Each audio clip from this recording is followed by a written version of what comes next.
de la música historia de la música en particular y formas musicales. Entonces, vamos a recapitular. Siempre es bueno saber dónde estamos y a dónde estamos yendo. Vamos a hablar de formas musicales. Hemos completado el tema con variaciones, la chacona, la pasacaglia.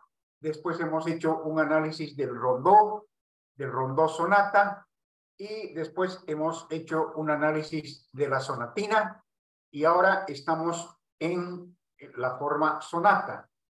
Y estamos apuntando a llegar a lo que es la sinfonía, las sinfonías de Haydn, las sinfonías de Mozart. Básicamente constan de 4 movimientos, y el primer movimiento no es una regla infalible, pero el primer movimiento normalmente es una forma sonata. El segundo movimiento lento puede ser una ABA simple o puede ser un tema con variaciones. El tercer movimiento es un minué, aunque Beethoven convierte el minué en scherzo. Y el cuarto movimiento es un rondó sonata. Entonces estamos apuntando a tener la macro forma de la sinfonía después de haber analizado cada uno de sus componentes. Estamos analizando la sonata, y para la próxima semana, las siguientes semanas, vamos a ver lo que es el minué y el scherzo. Deme un minuto, por favor, voy a traer mi té.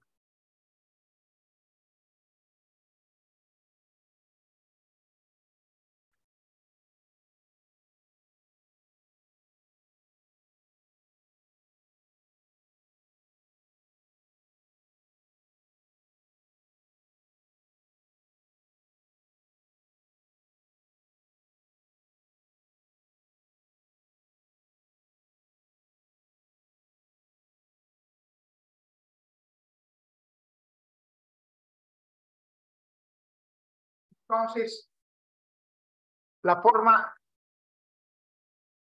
sonatina y sonata no se diferencian demasiado. La gran diferencia que existe entre ambas es el desarrollo. El desarrollo es mucho más elaborado en la forma sonata que en la forma sonatina. Y la otra diferencia que mencionan los teóricos es que la sonatina es de relativamente fácil ejecución, que técnicamente no es muy difícil. Vamos a ver rápidamente el video que les he enviado para dejar la forma sonata formal estudiada. Es decir, no tiene que ser ya demasiado complejo entender lo que es una forma sonata. Voy a compartir pantalla. Simar, ¿puede habilitarme, por favor? O José Gabriel. Un segundito.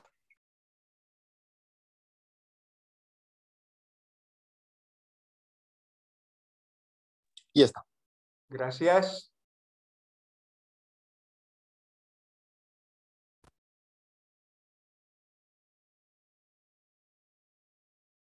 Entonces, estaríamos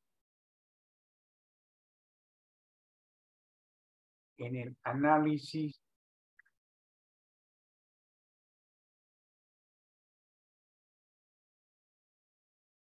de la forma sonata, siempre y cuando yo llegue donde tengo que ir. Ok.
Bueno, muy bien. Entonces, no hay mucho misterio en esto, lo vamos a ver rápidamente y a partir de eso vamos a empezar a elaborar. Pero para tener una idea, para si hay alguien que todavía está desubicado, este es el tema A de la exposición en Do mayor.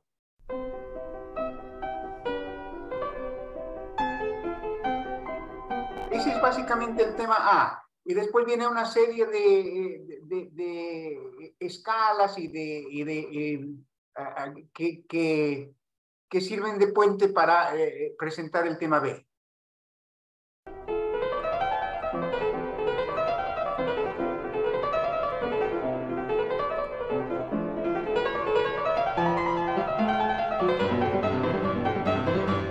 Y acá entramos al tema B, una pequeña introducción de un compás y empieza el tema B. Si el tema A estaba en Do mayor, el tema B va a estar en Sol mayor, que es la dominante. Eso está totalmente dentro de los cánones rigurosos de la forma sonata.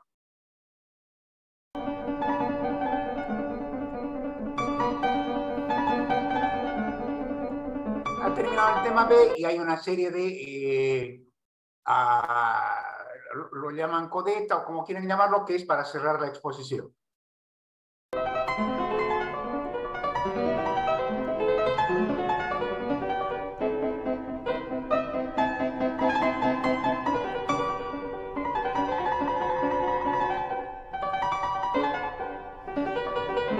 Ya, nos vamos a saltar la repetición.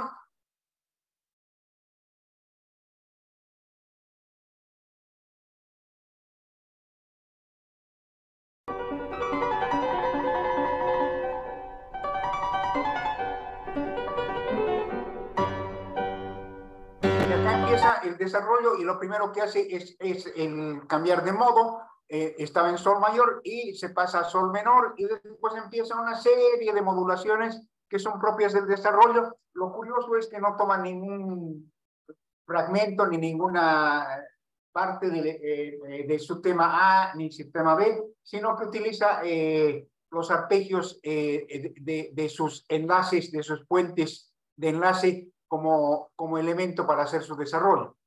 Y para hacer el desarrollo se puede tomar cualquier cabeza de tema, cualquier elemento que hemos expuesto en A, que hemos expuesto en B o que hemos expuesto como puentes modulatorios o como cierre de la exposición. En este caso, Mozart toma el arpegio que he utilizado para cerrar la exposición lo toma como el elemento que desarrolla en el desarrollo.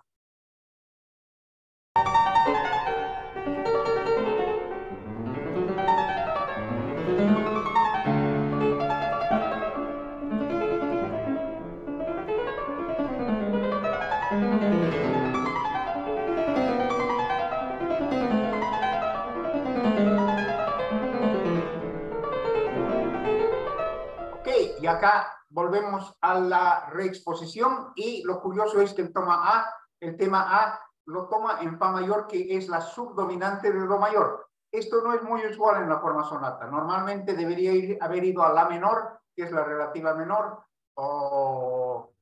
pero excepcionalmente se puede ir a la subdominante. Cuando se va a la subdominante es muy difícil volver. No es muy difícil, es más difícil volver a la tonalidad original.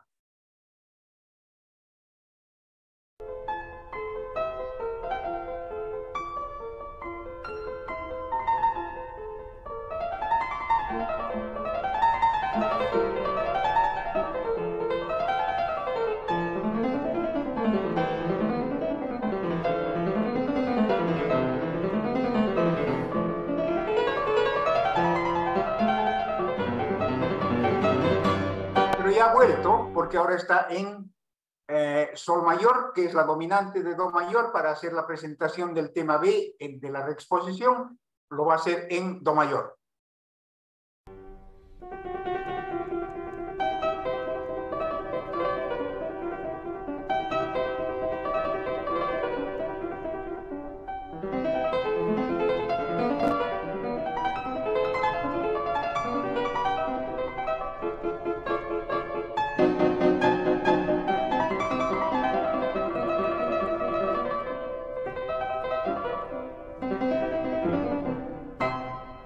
Muy bien, entonces esa es la forma sonata como, en una versión muy simple, que es la sonata fácil de Mozart, y que crece exponencialmente a lo largo de la historia de la música, de esta forma absolutamente simple que uno puede comprenderla, empieza a crecer y cada vez se hace más compleja. Por ejemplo, Beethoven conocen la sonata patética de Beethoven, pam, pa, pam, pa, para. Empieza a ponerle lo que se llama la idea fija, ¿no? Repite, vuelve al tema introductorio lento varias veces. Y después llegan los románticos, que empiezan a elaborar más hasta que llega a exacerbarse totalmente con gente como las sinfonías de Mahler y el romanticismo, donde ya son unas formas gigantescas, pero siempre manteniendo este núcleo que les va a esta concepción simple de la sonata, y entendiendo esta concepción simple, desarrollo, exposición, desarrollo, recapitulación, exposición AB, desarrollo libre sobre cualquiera de los temas, y recapitulación, que son AB, un gran ABA. Si entienden eso, van a poder hacer análisis más complejos cuando esta forma va evolucionando a lo largo del clasicismo y el romanticismo. Nuevamente, estas formas alemanas pueden utilizarse en la composición contemporánea. Siempre existen dos componentes, deben existir más. Uno es la forma y otra es el manejo de la armonía. Entonces, el mundo contemporáneo puede respetar la forma y elaborar en lo que se llama el mundo atonal, el mundo lejos de la tonalidad, el dodecafonismo o lo que sea. Hay compositores que respetan la forma original alemana y se disparan en lo que es la atonalidad y crean una obra a partir de eso. Y eventualmente vamos a ver cómo los compositores empiezan a romper la forma alemana que estamos estudiando ahora. Entonces, para darles ideas de cómo cómo aplicar esta forma musical a una composición. Les voy a mostrar una composición mía para clarinete y piano que se llama Fantasía y que está precisamente hecha en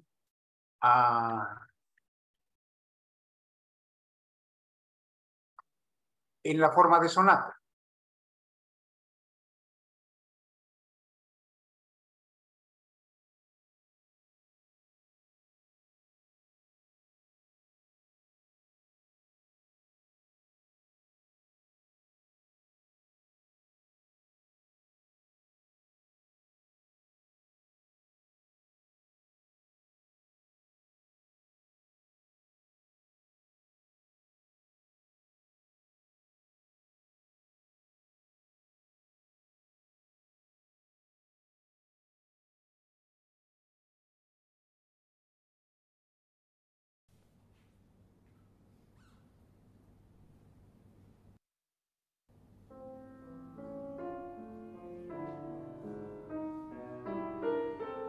¿Se escucha?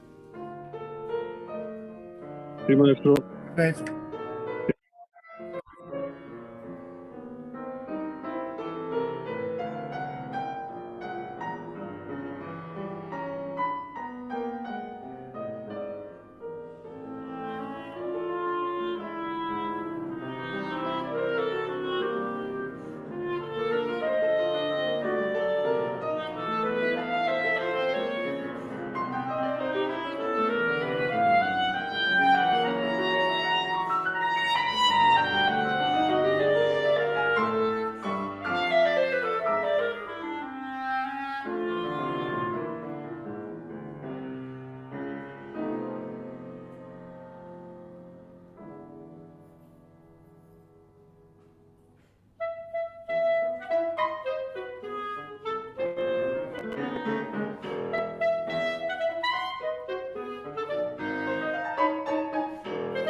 Bueno, aprovecharemos para hacer el análisis. El tema A está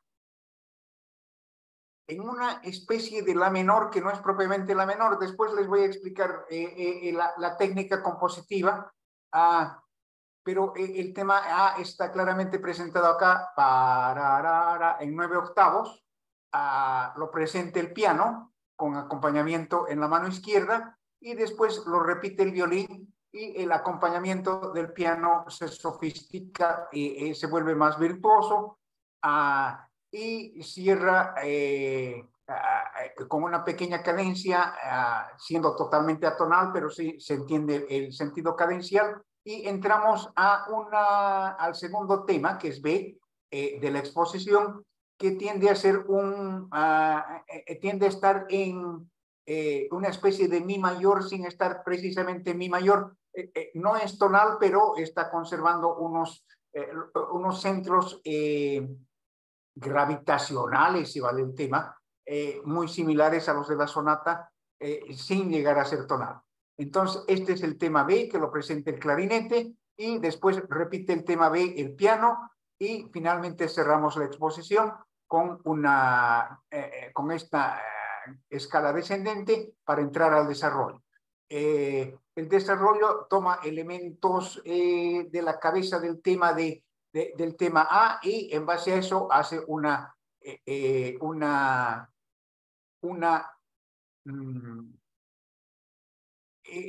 presentación cadencial del tema A para que se luzca virtuosísticamente el clarinete y por eso recibe el nombre de fantasía.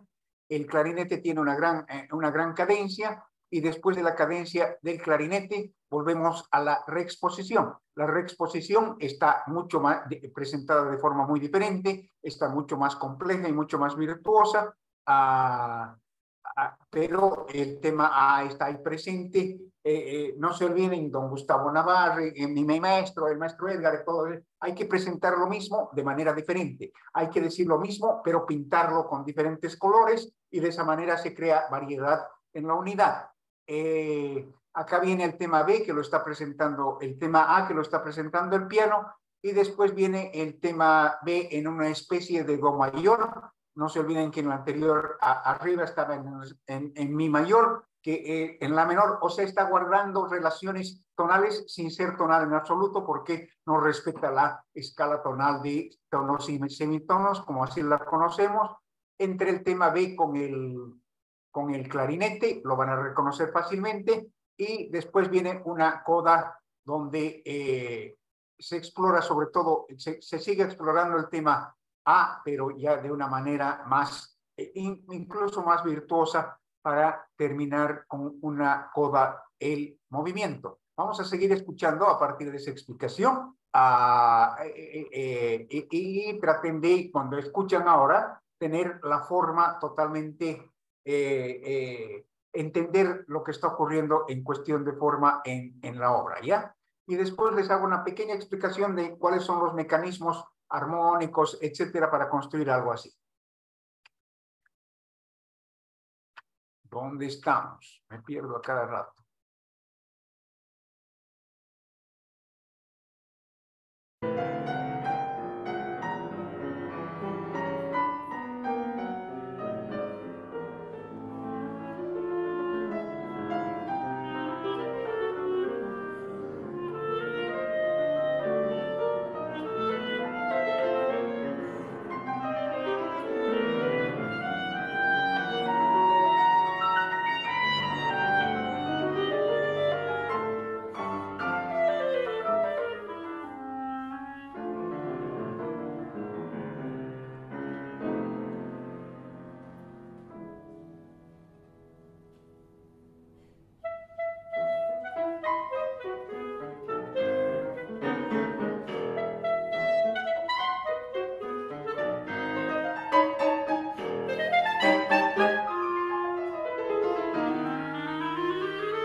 finalmente termina en la. O sea, esta obra está escrita en la sin estar escrita necesariamente en la mayor o en la menor, porque es atonal, pero tiene un centro gravitacional en la nota la, lo cual es perfectamente legítimo y va en contra de todos los postulados de la atonalidad que tiene Schoenberg. Porque cuando Schoenberg construye la tonalidad, lo primero que dice es que ninguna nota puede repetirse más de el mismo número de veces, porque crea una sensación de centro gravitacional que el dodecafonismo trata deliberadamente de evitar. El dodecafonismo se libera de la tonalidad y rompe cualquier estructura de crear un centro gravitacional sobre una sola nota, y lo primero que hace es atribuye absolutamente la misma importancia a las 12 notas de la escala cromática, y una de las reglas del dodecafonismo es que ninguna nota puede repetirse sin que se hayan antes escrito las 12 anteriores. Después las reglas del dodecafonismo han ido cambiando y cada compositor a partir de Schoenberg, que ha utilizado el dodecafonismo, ha ido poniendo sus propias reglas, pero de la manera original que ha nacido con Schoenberg, se le otorgaba el mismo centro gravitacional a todas las 12 notas de la escala cromática occidental. Entonces, hablar de atonalidad no significa necesariamente hablar de dodecafonismo. Hablar de atonalidad no significa necesariamente no crear centros gravitacionales. Hablar de música contemporánea no significa necesariamente hablar de disonancias. Hay música muy consonante dentro de la música contemporánea. Pero tenemos la libertad de utilizar las formas tradicionales alemanas si queremos utilizarlas en nuestro acto compositivo. Para ilustrarles un poco sobre las técnicas utilizadas, ¿se acuerdan que la anterior vez, cuando hemos hecho el análisis de Rondó Sonata, hemos visto la nave de los locos, Salomé, que estaba construida en Abacaba, y la técnica que se utilizaba ahí era rigurosamente dodecafónica? Eran las 12 notas de la escala que no se repetían mientras no hayan sido tocadas las 12 anteriores. No se podía repetir la misma nota. En ese sentido era totalmente dodecafónica, pero buscaba consonancias, y entonces las notas que se elegían para la cadena, para el string dodecafónico, utilizaban saltos de consonancias, de terceras, de quintas y relaciones tonales de dominante y tónica, lo cual quiere decir que se puede utilizar el dodecafonismo como una capa, como una pintura de tonalidad, si vale el término. La técnica para escribir esto es diferente. Para escribir esto, lo que yo hago personalmente es concebir la melodía, y tardo mucho tiempo en llegar a una melodía que a mí me agrada. Esta melodía está construida con todos los antecedentes y consecuentes, con todo lo que conocemos. Es bastante regular, y una vez que está construida la melodía, tomo decisiones sobre cuáles van a ser las notas reales del acorde y cuáles van a ser las notas extrañas al acorde. Y esa decisión es absolutamente arbitraria, es absolutamente a mi libre albedrío. Entonces, puedo decidir que esta nota es extraña al acorde o propia del acorde, y en base a eso construir un marco armónico que acompaña la melodía, y dentro del marco armónico puedo darme la libertad de utilizar notas que son notas de paso, o notas de vuelta, o bordaduras o apoyaturas, dentro de un concepto totalmente atonal porque no hay ninguna concatenación de dominantes, tónicas, subdominantes, etcétera, que son propias de la tonalidad. Es una explicación muy rápida, pero que les da un pantallazo de las diferentes técnicas de composición que se van realizando, que se van armando después de la caída o de que el tonalismo llegara a su máxima expresión con Wagner, Debussy, Ravel.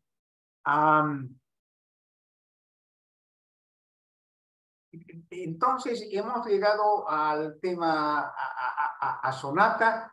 Tal vez veamos algo más de sonata esta semana, pero nos vamos a abocar al minué, al trío, al scherzo, para completar lo que es la macroforma sinfonía, la sinfonía. Y la sinfonía es una... y claro, no solamente es la sinfonía, porque el cuarteto tiene los mismos 4 movimientos de la sinfonía, 3 o 4 movimientos, y la sonata, la forma sonata, no como forma musical, sino la gran sonata para piano, las grandes sonatas de Chopin, de Beethoven, de Schubert, de Schumann, también utilizan este formato de 3 o 4 movimientos, donde utilizan todas estas técnicas, todas estas formas musicales de sonata, de rondo sonata, de tema y variaciones, etc. Nos faltaría un poco la fuga, que la estoy dejando de lado, porque la van a ver mucho más profundamente con el maestro Alandi.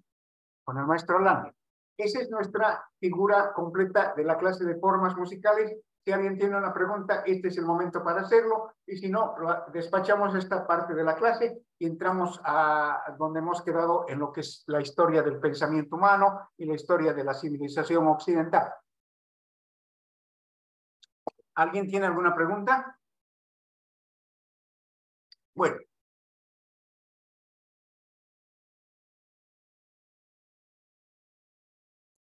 Entonces,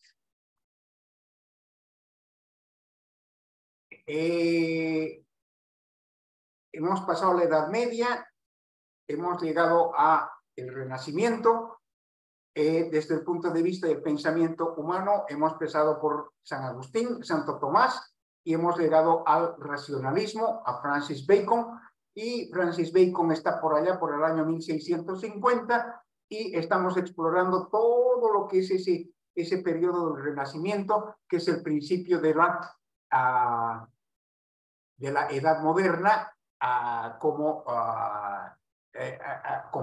en contraste a lo que es la Edad Media. Entonces, la Edad Moderna, el Renacimiento, es luz, es conocimiento, es razón, a diferencia de la Edad Media, que se le llama oscuridad, es la Edad Oscura. En la humanidad, por la falta de difusión del conocimiento, porque el conocimiento estaba privilegiado para los monjes en los monasterios. En cambio, en la Edad Moderna se democratiza el conocimiento, se inventa la imprenta, y llega gente como Francis Bacon, que crea la tercera verdad que hemos analizado. Una era la verdad de los dogmas judeocristianos, la otra era la verdad del Dios filosófico de los griegos, y esta es la verdad de la ciencia, que se basa en el empiricismo, que se basa en la realidad que pueda darte la ciencia de la estadística, la posibilidad de que algo pueda o no ocurrir en el futuro, es lo que determina una verdad o una mentira. Hemos llegado a Francis Bacon, pero antes de seguir adelante en lo que es ese tema filosófico, nos hemos adentrado en todas estas manifestaciones artísticas e históricas que hacen a esta edad del Renacimiento, y hemos empezado haciendo un análisis de los tres grandes pilares literarios de la época del Renacimiento. Uno ha sido en Inglaterra Shakespeare, el otro grande es en España el gran Miguel de Cervantes Saavedra, y en Italia la Divina Comedia con Dante Alighieri. Entonces, vamos a hablar casualmente sobre la Divina Comedia y el Quijote, para que, más que nada, para despertarles el interés y que puedan acercarse y leer por lo menos el Quijote, que es la obra cumbre de la lengua española, que es la lengua que nosotros hablamos. El Quijote es interesante, ¿no? Porque se supone que había, o lo que te enseñan en historia es que habían tantas de estas poemas épicos a los grandes caballeros de la mesa redonda y todo lo demás, y a su valerosidad, y que Cervantes empieza un libro con el propósito de burlarse de toda esa grandiosidad, esa grandilocuencia que se había desarrollado en la literatura con los poemas épicos a los grandes caballeros de la mesa redonda y todo eso. Entonces el Quijote empieza con Don Quijote de la Mancha enloqueciendo, apartándose de la realidad, y agarra a Rocinante, a su caballo viejo y flaco, y agarra una armadura vieja con una lanza vieja y lo toma de su escudero a Sancho Panza con su burro. Entonces tenemos que empezar a preguntarnos qué cosa hace grande a una obra. ¿Por qué el Fausto de Goethe es grande? ¿Por qué Crimen y Castigo de Tolstoy o de Dostoyevsky o La Paz y la Guerra de León Tolstoy o La Montaña Mágica? ¿Por qué son grandes obras? ¿Qué cosas las diferencian? ¿Por qué han quedado en la historia de la literatura o en la historia del arte, como quieran ustedes, como grandes obras literarias?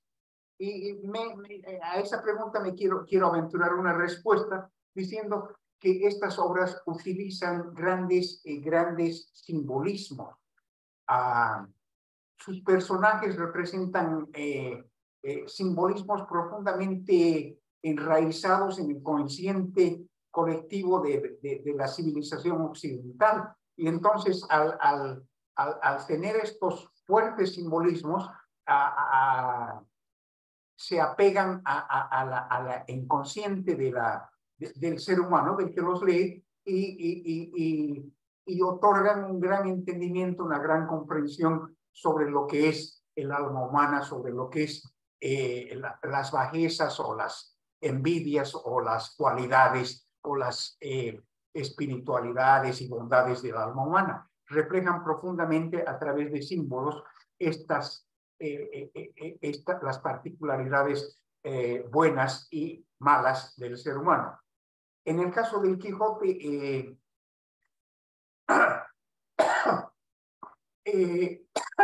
perdón.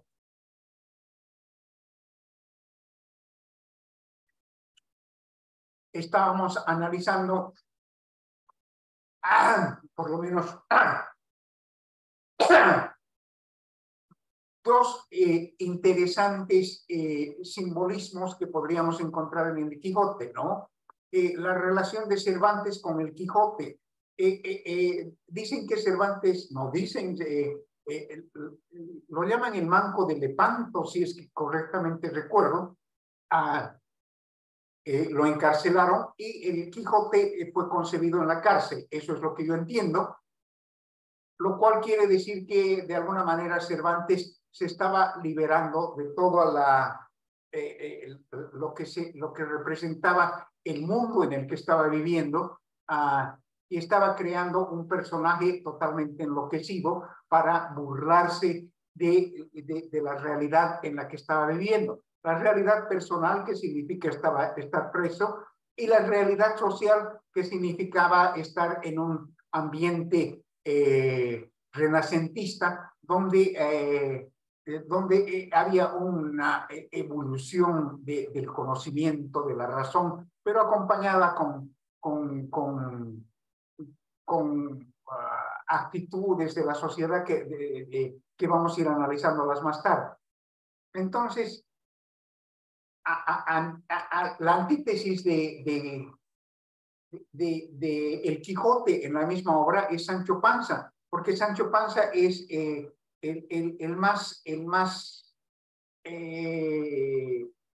claro ejemplo de la mentalidad absolutamente simple, absolutamente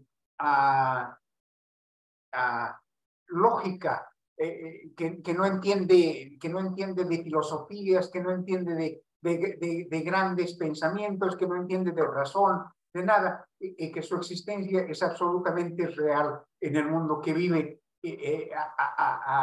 a diferencia de Sancho Panza, que anda peleando y tratando de armar, construir un mundo mejor, peleando con molinos de viento, etcétera, etcétera.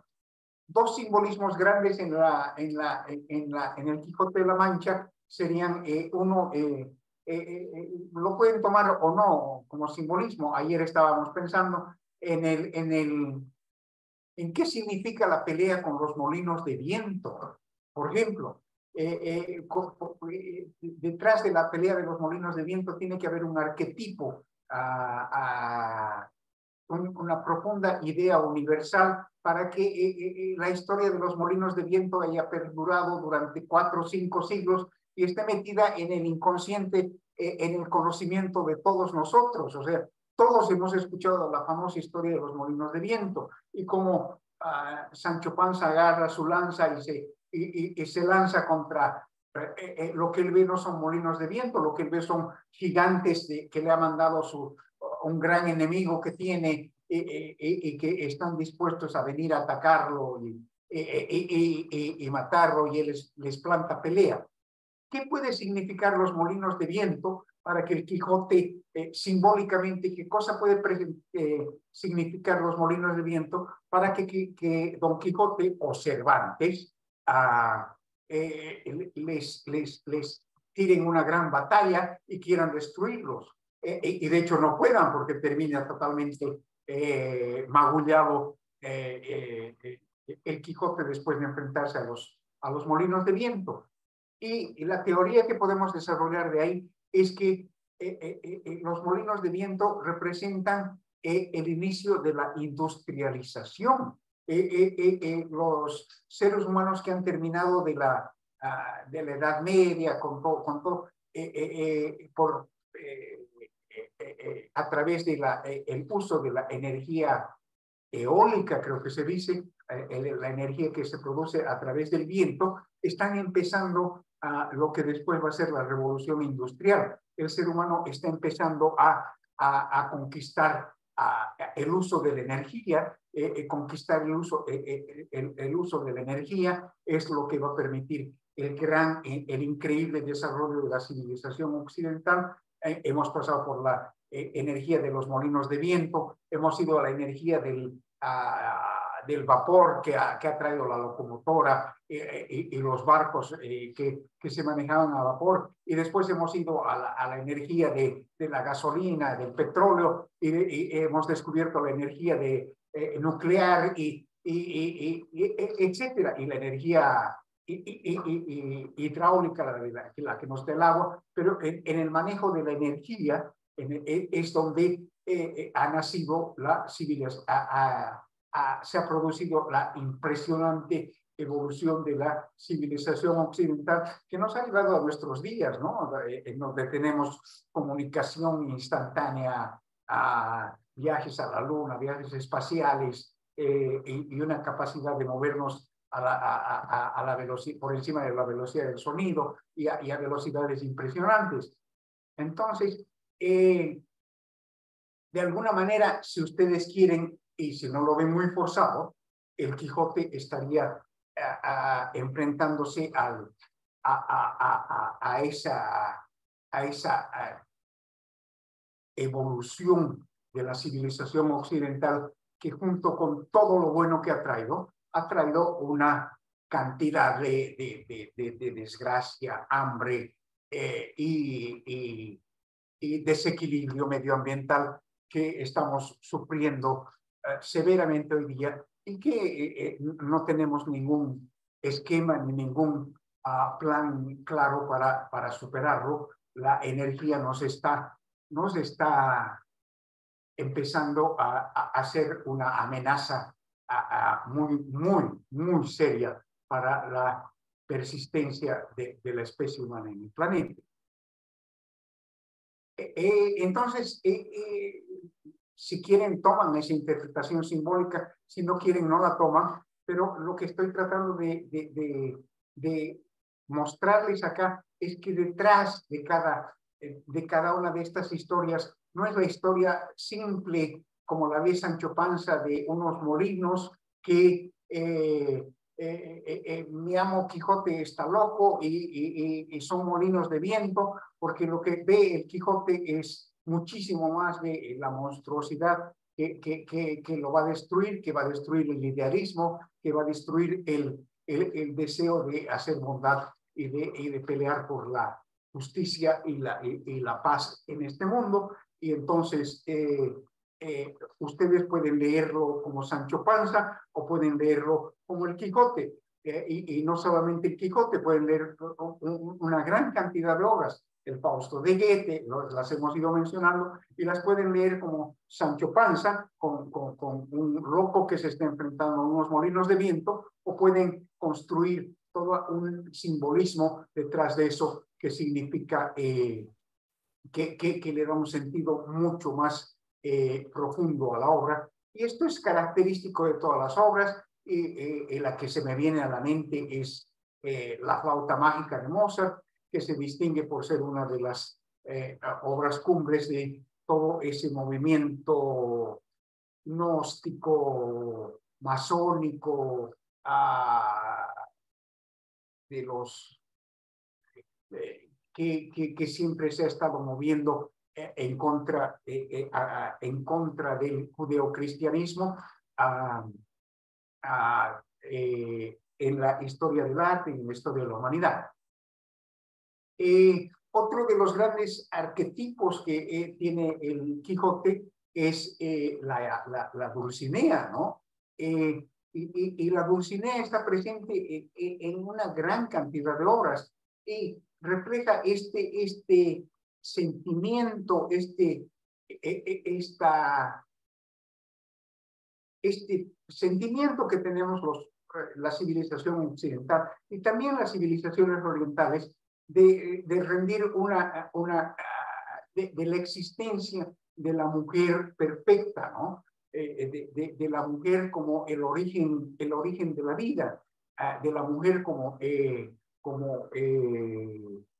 incluso desde el punto de vista psicoanalítico, desde el punto de vista subyacente, inconsciente humano, la mujer es más Dios que Dios mismo, ¿no? En el judeocristianismo, la madre de Dios es la Virgen María, o sea, y la madre entonces es la creadora de Dios. Y hay un montón de contradicciones racionales, ¿no? Porque la madre ha dado nacimiento a Jesucristo y Jesucristo es en Trinidad Dios. Entonces, la madre, la Virgen María, es madre de Dios y se va al cielo en cuerpo y alma. Más allá de que podamos tener fe o no podamos tener fe en el dogma judeocristiano, lo que eso está plasmando es nuestro gran arquetipo.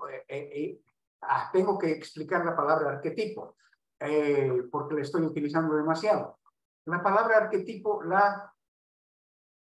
ha debido existir antes, pero el que le ha dado un profundo significado es un psicólogo suizo o sueco, no estoy seguro, de los más grandes que existen en la humanidad. Discípulo de Sigmund Freud, se llama Carl Jung. Jung es uno de los grandes psicólogos en la historia del siglo XX.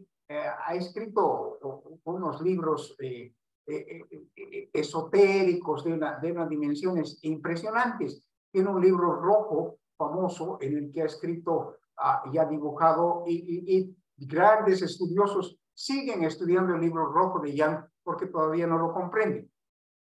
Bueno, Jung tenía la idea de los arquetipos, y los arquetipos eran la prueba, según Jung, de que existe un consciente colectivo en la especie humana al que recurrimos todos los humanos eventualmente, y que es un nexo de comunicación entre los humanos. Y para probar que existe ese consciente humano, él hablaba de la, ¿qué se llama esta? La mandala, ¿no es cierto? Esa figura que es propia de la región del Tíbet, de la región del Dalai Lama y de todos los demás, y que Jung decía que sin posibilidades de comunicación, esta misma figura aparecía en diversas civilizaciones y en diversas regiones de todo el planeta sin que se haya comunicado, y para Jung era una prueba, y tenía muchas otras más, de que hay un arquetipo en el consciente colectivo humano. Bueno, entonces estamos prestándonos la palabra arquetipo de Jung, y estamos hablando del arquetipo que significa la presencia de nuestra concepción occidental de la mujer. Y además no solamente occidental, porque la misma concepción está tomada en otras civilizaciones, religiones del planeta. Pero en el caso de la civilización occidental, la Virgen María es un claro ejemplo de que consideramos a la mujer el origen de las cosas. Por el lado de los gnósticos, sigue siendo la madre Kundalini, la llaman, que es el mismo concepto de la Virgen, y ahí tienen grandes figuras femeninas, diosas, los hindúes y otras religiones en el mundo. Entonces, la Dulcinea del Quijote está presente ese gran arquetipo de la Virgen María, es esa mujer inalcanzable. El Quijote es la doncella a la que el Quijote le rinde pleitesía, le rinde culto, es su amor imposible, el amor que nunca se va a realizar. Ahí está metido el gran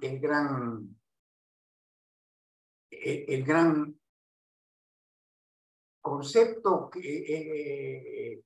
inconsciente que tenemos del incesto, ¿no es cierto? Y de nuestra relación con nuestra madre, que la ha descubierto Freud y que construye las civilizaciones del planeta. Entonces, ahí en ese arquetipo de la madre universal reposa muchísimo de los símbolos que están plasmados en el arte, ya sea literatura, pintura, música, y que como compositores, como creadores, ustedes tienen que empezar a conocer, explorar y entender. Entonces, esa es la Dulcinea. Y si nos vamos a la Divina Comedia de Dante Alighieri, la Divina Comedia transcurre en el Purgatorio, y es un poema en verso que transcurre en el Purgatorio, en el infierno, y después va al Purgatorio y después llega al cielo. Y lo curioso es que el guía, el maestro de Alighieri en el infierno y en el Purgatorio es Virgilio, y Virgilio es el escritor de la Eneida. La Eneida, junto con la Odisea y la Ilíada que ha escrito Homero, son los tres grandes poemas épicos, si vale el término, que tienen los griegos, y otra vez están plasmados de simbolismo, ¿no? El viaje de Jason, las sirenas que tratan de tentar a Ulises para llevarlo para que no pueda volver a su amada Penélope que está tejiendo porque la quieren. Seguimos hablando de los mismos simbolismos que convierten estas obras en grandes obras de arte. Entonces, a través del cielo, a través del infierno y del purgatorio, quien dirige, quien es el maestro, quien es el guía, es Virgilio, y eso está plasmando la relación entre y la simbiosis, el sincretismo que ya se está dando en este siglo XV del Renacimiento, entre lo griego y lo judeocristiano, ¿no? Porque Virgilio es toda la razón, representa toda esa riqueza del pensamiento griego, riqueza filosófica que la hemos visto con Parménides, con Sócrates, con Platón, con Aristóteles, que son monstruos gigantescos en la historia del pensamiento humano, pero al mismo tiempo está lleno de toda la teología, si ustedes quieren, del judeocristianismo, el paso a través del infierno, el paso a través del purgatorio y la llegada al cielo. Curiosamente, el paso a través del infierno y a través del purgatorio es de la mano de Virgilio, pero cuando llega al cielo, su guía es Lucía. Y Lucía es la mujer y es la luz. Y estamos volviendo al principio, al principio de estos simbolismos, ¿no? Entonces, la guía que conduce a Dante por el cielo es la mujer perfecta, es esa mujer diosa que no queremos hacerla diosa porque hemos creado un dios que no tiene una figura femenina, y entonces creamos una mujer perfecta que casi está por encima de Dios, es la madre de Dios, es la creadora, es finalmente la mujer que pare, ¿no? que da a luz, que da nacimiento a la razón, que da nacimiento a la humanidad, que da nacimiento al hombre. La civilización occidental está muy metida con el arquetipo de la mujer perfecta,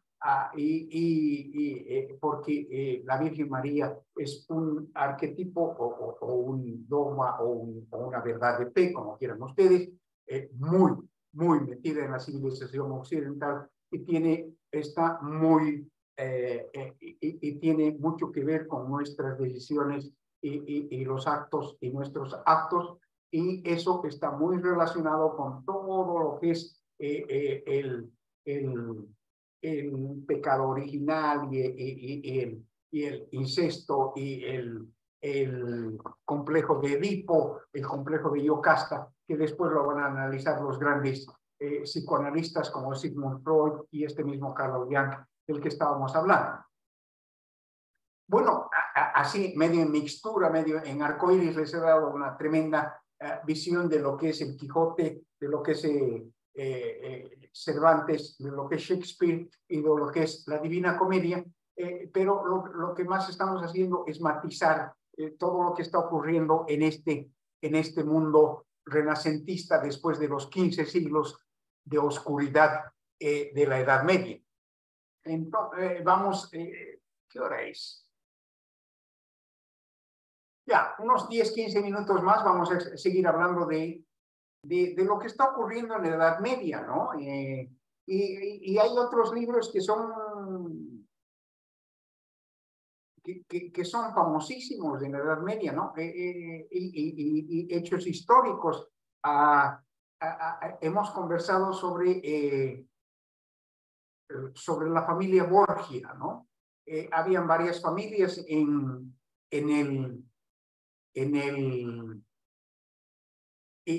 familias feudales, ¿no?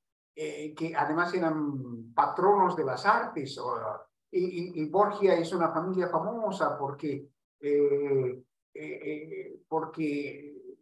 no sé si es parte de la leyenda o parte histórica de la realidad. En algún momento se mezcla el rumor y la leyenda se mezcla con la realidad, pero los Borgia, de Lucrecia Borgia, se dice la historia de que cometía incesto invariablemente con su padre y su hermano, y que además se casó con unos 3 o 4 duques y nobles de la nobleza europea, pero estos casamientos estos matrimonios estaban organizados por el padre y por la familia, y tenían todo el objetivo de ganar poder a través de alianzas. Las alianzas en este tiempo del Renacimiento son típicas a través de matrimonio, y entonces Borgia iba ganando y ganando más poder a través de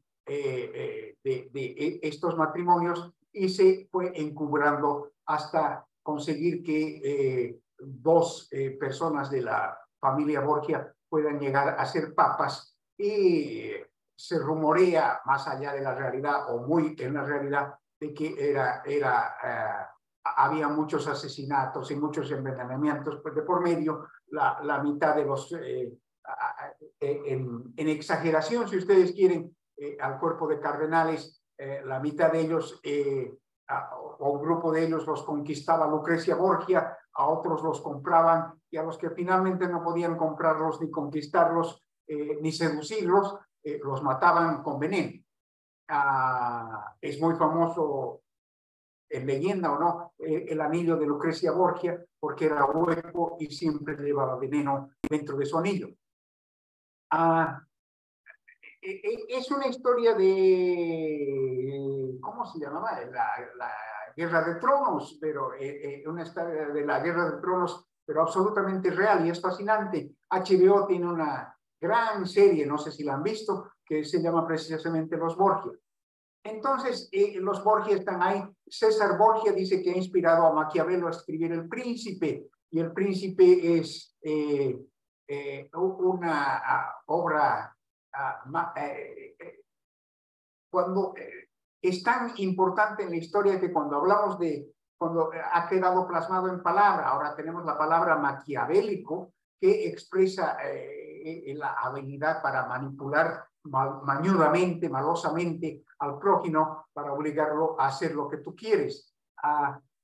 Y una de las máximas de Maquiavelo es fascinante, ¿no? Porque ya es parte de nuestro día a día. Maquiavelo, en El Príncipe, que lo escribe para aconsejarle al príncipe cómo obtener poder y cómo mantener el poder, Maquiavelo tiene unos varios capítulos, y en cada capítulo le da un consejo, y uno de esos consejos, el más famoso, es divide para reinar.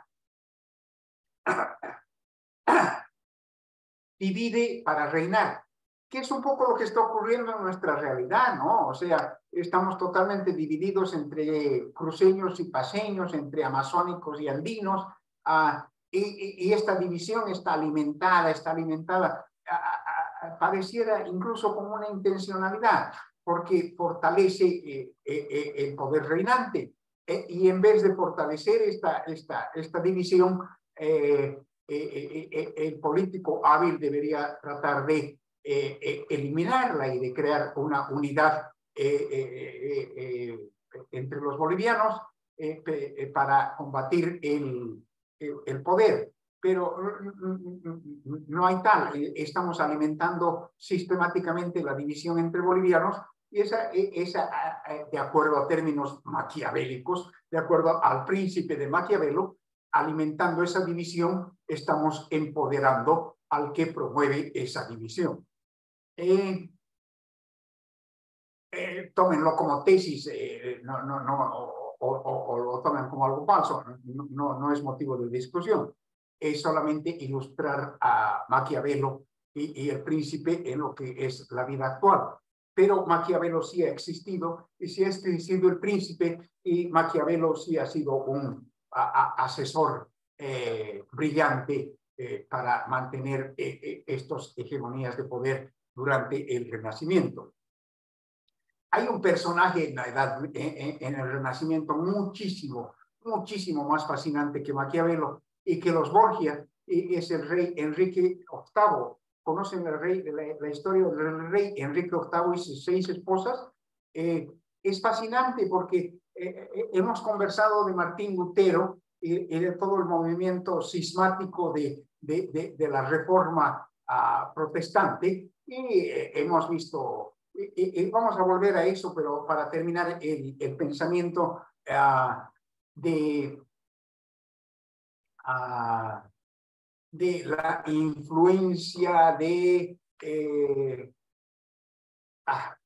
me he perdido. Vamos a Martín Lutero. Y entonces Martín Lutero y el protestantismo andan en tienen una serie de dogmas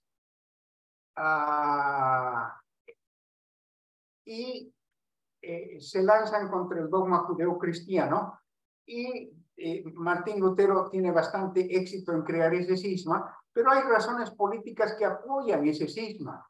Y entonces Enrique VIII era un rey muy enamoradizo, por no decir lujurioso, y se casaba con una señora y se cansaba de la señora y le pedía al Papa que por favor anule el matrimonio. Y entonces el Papa no anulaba el matrimonio porque decía el matrimonio es hasta que la muerte los separe, de acuerdo y entonces el rey le decía, pero tienes que anularlo. Y como el Papa no anulaba el matrimonio, entonces el rey Enrique VIII empieza a alentar el movimiento cismático de Martín Lutero, pero por razones muy personales, ¿no? Porque quería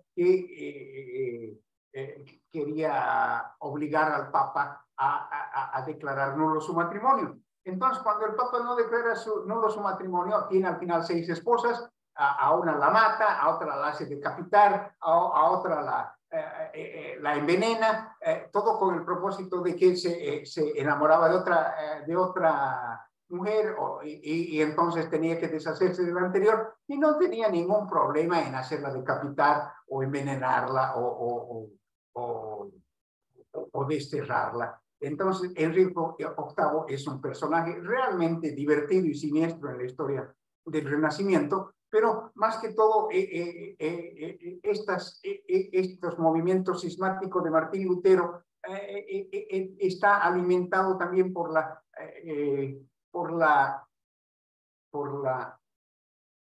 los deseos personales de Enrique VIII, que le da alas a Martín Lutero en función a crear una división con el Papa, porque al Papa no le daba la gana de divorciar o declarar nulos sus matrimonios.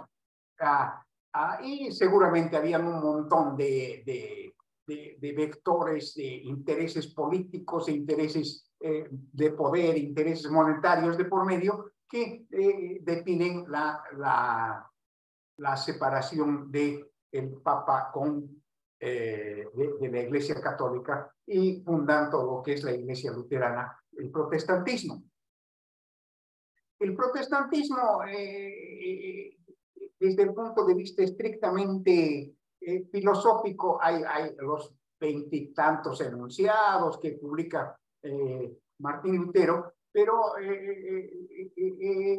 los dogmas que ataca Martín Lutero son básicamente los santos no son santos, la Virgen María, no, la virginidad de María la cuestiona en función a que Jesús ha tenido hermanos, José y María han sido padres después de la llegada de Jesús, entonces María ya no es virgen, Jesús ha sido concebido virgen, pero después de eso María no necesariamente ha mantenido su virginidad. Y el tercer gran dogma es la infalibilidad papal. Yo no creo que tengan demasiada importancia todo este asunto de que si rezamos o no rezamos a los santos, etcétera, etcétera, o tampoco tenga demasiada importancia en la decisión luterana el combatir el dogma de la virginidad de María, pero sí pienso que el dogma que profundamente ha cambiado y ha el dogma que profundamente ha cambiado la estructura de pensamiento y que le ha hecho frente al catolicismo es el dogma de la infalibilidad papal. Porque a través del dogma de la infalibilidad papal, lo que hacía el catolicismo es tener un derecho a opinar y no ser refutado, un derecho a que la palabra del Papa sea la palabra de Dios. Y eso es lo que fundamentalmente ha contestatado, ha peleado Martín Lutero. ¿Qué más podemos decir? ¿Qué hora es? 2. Bueno, entonces hemos cubierto literatura, hemos cubierto algo de historia, los Borgia, el protestantismo, etcétera, etcétera. Y me gustaría compartir y conversar con ustedes un poco sobre la Última Cena. La Última Cena es una representación muy interesante de, vamos a compartir.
Algún rato tienen que leer y se les voy a enviar un link. Hay un montón de leyenda, fantasía y especulación detrás de este cuadro de Da Vinci. Leonardo da Vinci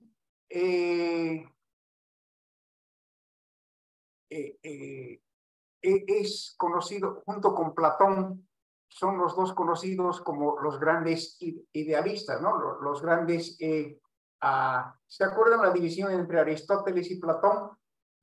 ¿Se acuerdan la división entre lo real y lo ideal? ¿Se acuerdan la división entre que el cuerpo es Dios y el cuerpo es cáscara y lo que vale es la idea? Entonces, Platón y Leonardo da Vinci son, y seguramente Mozart, son dos grandes exponentes de todo ese mundo idealista cristiano, en el cual la concepción difiere del judeocristianismo, y a partir de eso hemos hablado de los evangelios apócrifos y hemos hablado de muchas cosas. Pero entonces se rumorea que hay un montón de simbolismos que deja a Leonardo da Vinci en La Última Cena, y son especulaciones. Si consigo les voy a enviar el link, si a alguien le interesa lo va a ver con mucha más cuidado todo lo que son estas historias de los simbolismos que hay en La Última Cena. Pero alguno que a mí me llama la atención y que siempre me ha llamado la atención es este grupo de 3 personas en La Última Cena. Y aquí hay un gran grupo que está escuchando y está participando en La Última Cena con figura central Jesucristo. Pero Da Vinci pinta a 3 personajes que están totalmente desentendidos de la de lo que está ocurriendo con figura central como Jesucristo. Como que están presentes, pero no están participando en la última cena. Bueno, lo curioso es que cuando se investiga mucho, un poquito más a fondo, resulta que Da Vinci se ha pintado él mismo acá. Y está conversando con Platón, de acuerdo al análisis de los expertos. Entonces, Da Vinci y Platón están totalmente desenraizados, desentendidos de lo que es el concepto judeocristiano, si vale el término, que ha quedado a partir de la última cena. ¿Son simbolismos que valen? ¿Son simbolismos que no valen? No sé, pero lo que yo trato es de presentarles un mundo que está detrás de lo que vemos cotidianamente y que es un mundo que es necesario verlo para poder evolucionar en su pensamiento creativo, para poder crear, para poder concebir obras diferentes, para poder penetrar profundamente en las verdades universales que van a ser lo que refleje lo que le va a dar cualidad y riqueza a su obra creacional. No sé si vale, no sé si los he convencido o no los he convencido, no era mi intención tampoco convencerlos de nada, sino simplemente conversar y comentar con ustedes lo que está ocurriendo en el Renacimiento. Para la próxima clase tenemos un poco más de la sonata, entramos al scherzo, al trío, al minué, y desde el punto de vista histórico nos vamos hemos visto todos las ramas de las artes, hemos dado un pantallazo a la literatura, a la pintura, etcétera, etcétera, a la historia misma de la Europa de esos siglos, y ahora la próxima clase nos vamos a entrar a la música misma, la importancia de Palestrina, Guillaume de Machaut, y de toda esta obra renacentista hasta la aparición del barroco y del gigante Bach. Bueno, si nadie tiene ninguna pregunta, ninguna consulta, esa sería nuestra clase por hoy día. ¿Alguien tiene algo que decir? Que tengan un buen domingo. Nos vemos el próximo domingo. Hasta luego a todos. Sí, gracias, profe. Que esté bien. Maestro, perdón, Sí, sí. maestro, Miguel, dígame. una consulta, disculpe. Está muy interesante toda la charla y me gustaría la próxima contrastar bueno, algo que dijo, ¿no? Pero lo que quiero ahora decirles, el maestro nos dijo que desde el próximo domingo, a partir de las 10 va a poder él, porque ha habido cambio de horario. No sé si escuchó algo de ello. Chocaría con estas clases suyas. No sé si eso podrían ustedes hablarlo y ver cómo se puede hacer, ¿no? Para que no se crucen los horarios. Se van a cruzar. La alternativa sería irnos de 12 a 1. ¿Les parece muy tarde?